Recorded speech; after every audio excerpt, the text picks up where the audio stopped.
Before cabins and clearings, the Old Northwest stretched wild and vast. Ancient forests towered, rivers wound through quiet valleys, and animal tracks marked muddy banks.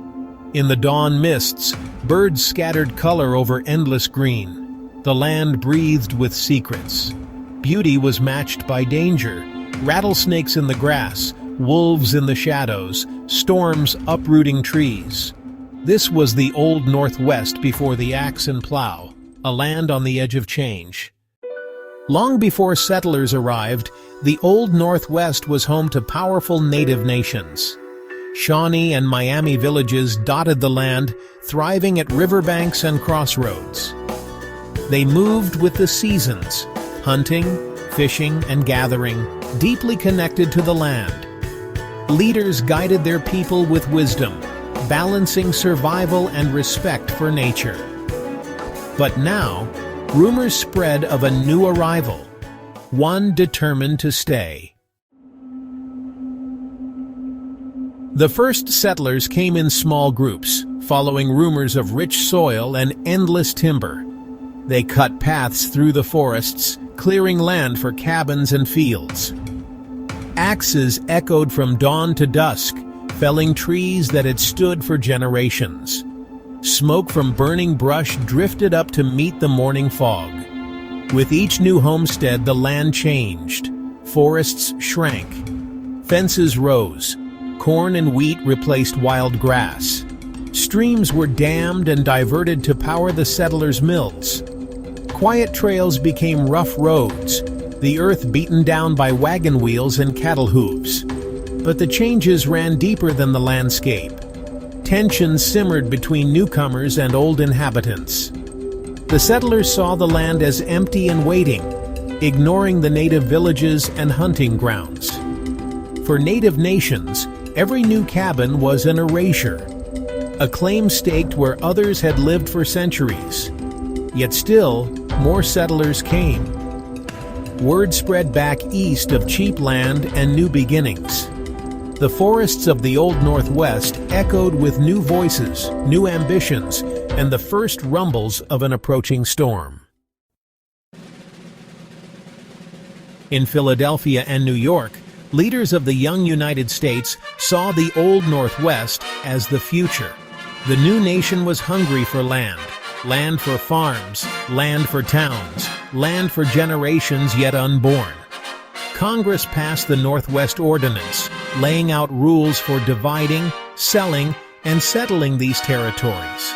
Surveyors moved in, measuring the land, drawing lines that ignored rivers, trees, and the people already there. The promise was simple: settle the Northwest, and the nation would grow stronger. Revenue from land sales would pay war debts.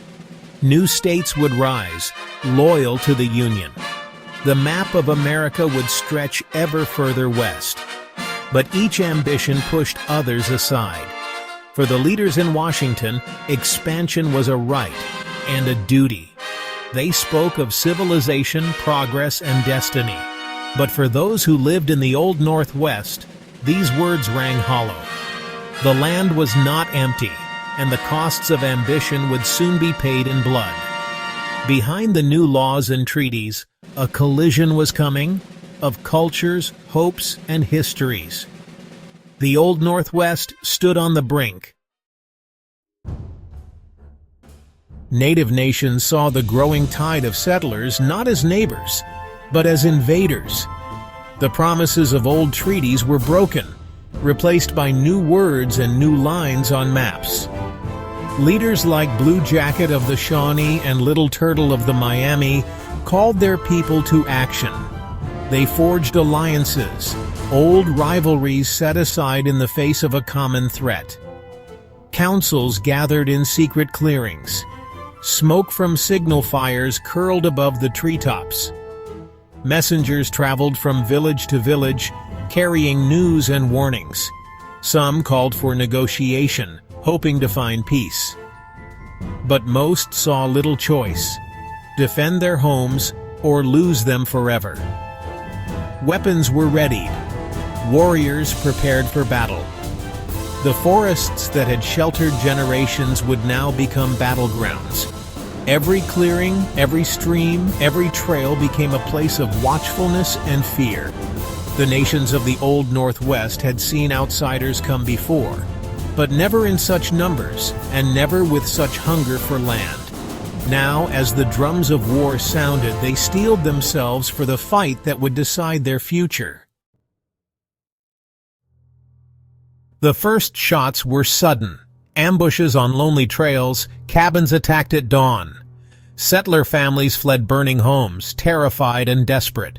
Word spread fast along the rivers and across the prairies. The frontier was at war. No fence, no fort seemed strong enough. Fear and anger grew with each new raid. Retaliation was swift and often brutal.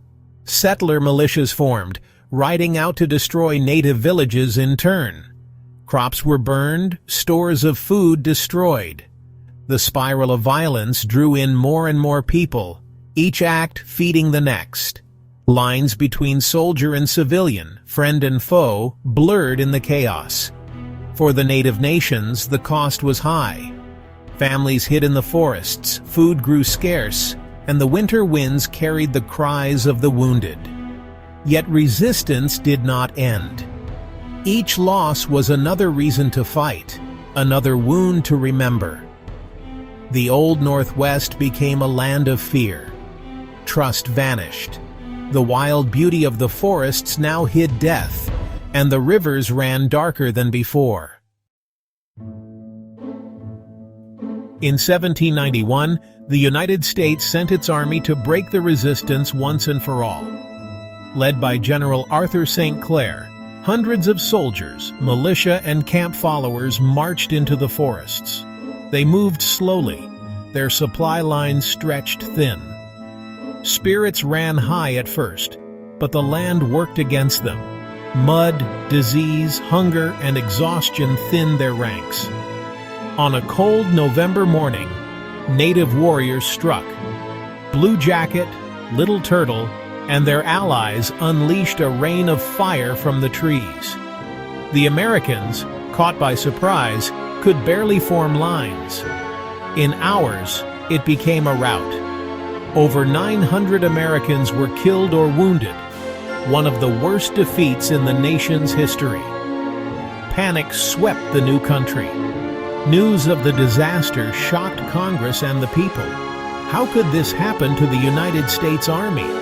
Settlers along the frontier braced for the worst, fearing more attacks. For native nations, it was a victory, but not the end. They knew the Americans would return, stronger and more determined than before. After disaster, Washington and Congress chose a new commander, General Anthony Wayne, known as Mad Anthony for his fierce resolve. Wayne rebuilt the army with discipline, training through harsh winters and preparing for battle in the forests. In 1794, native forces gathered at Fallen Timbers, a tangled stretch near the Maumee River. The battle was fierce, but Wayne's discipline held. His lines broke the resistance, and the native forces retreated. The Treaty of Greenville followed. Native nations lost vast lands, and settlers poured in. The echoes of that battle linger. The land remembers, and so do we.